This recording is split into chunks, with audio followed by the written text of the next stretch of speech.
Hello, my name is Gavin Lynn, and I'm doing my podcast on the Military Museum of North Florida, located in Green Cove Springs. The museum houses a treasury of weapons, uniforms, and other relics, as well as vehicles in its maze-like structure and outdoor area. As you enter the interior of the museum, it is best to start going right and work your way in a counterclockwise fashion throughout the different programs of the museum. After entering right, you come upon the first exhibit, which is of the colonial and pre-revolutionary era of American history in the military.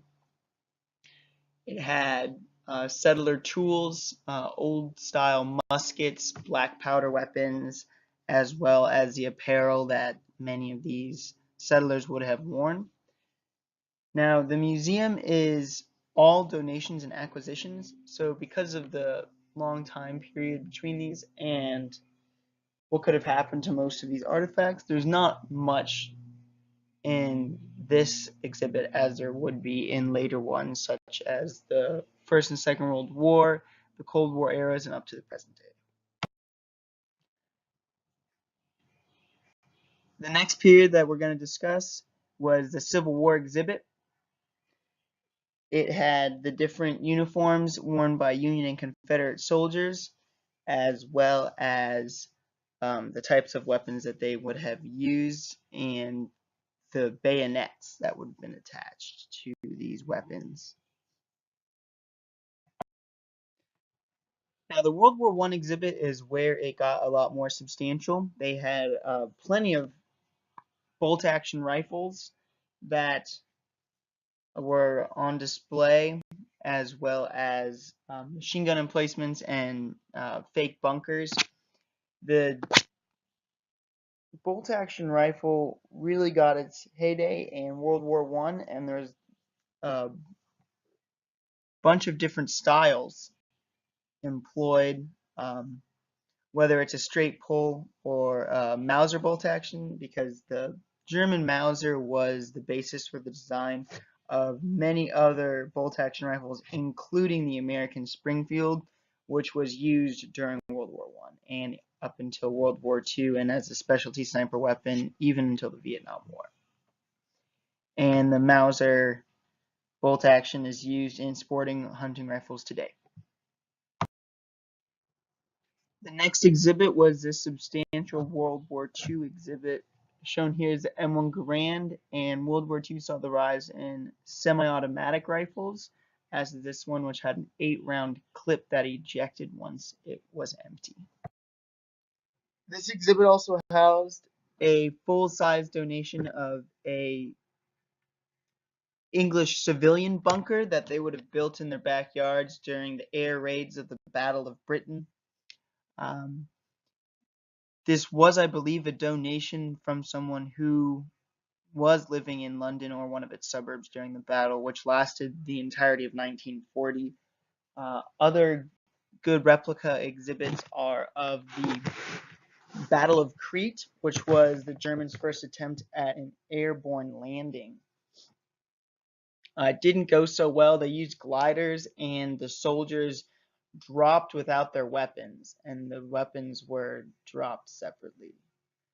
Another battle that they had on display was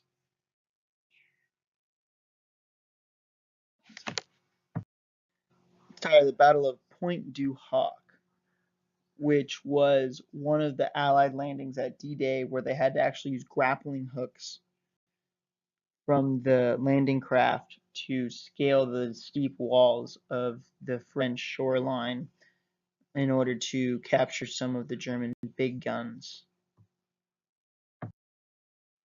The second to last exhibit was of the Cold War era, so there was plenty of different time periods actually, because uh, they had exhibits from the Korean War and the Vietnam War and some other minor engagements.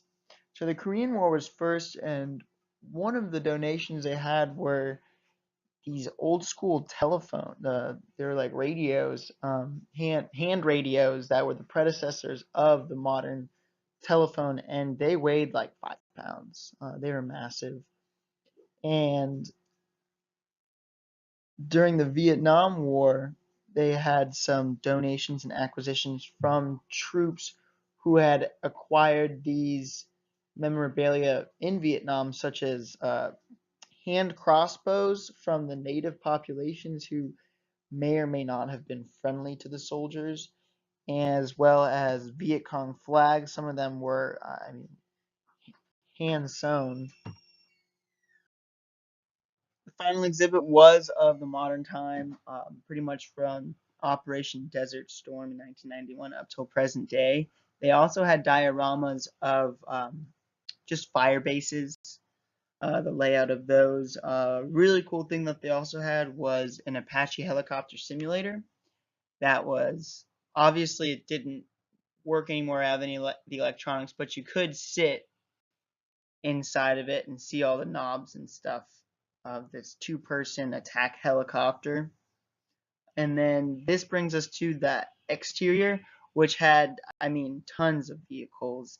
And shown here are two Jeeps, probably used, during the World War II and early Cold War period. They also had a medical Jeep inside in the Korean War section, or maybe it was the end of the World War II section. It kind of blended together, but they were used in both.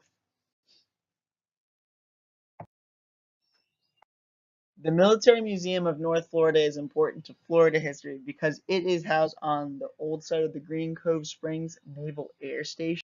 It is now part of Reynolds Park, which is the successor to that. What's important about it is that you can find items like this, which is found right at the beginning, which is a fuselage that was actually uncovered at the air station right here in Green Cove Springs from a plane that must have crash landed. It was partially exposed, so part of it is rusted, and then the part that was underground was not rusted, so it's pretty cool.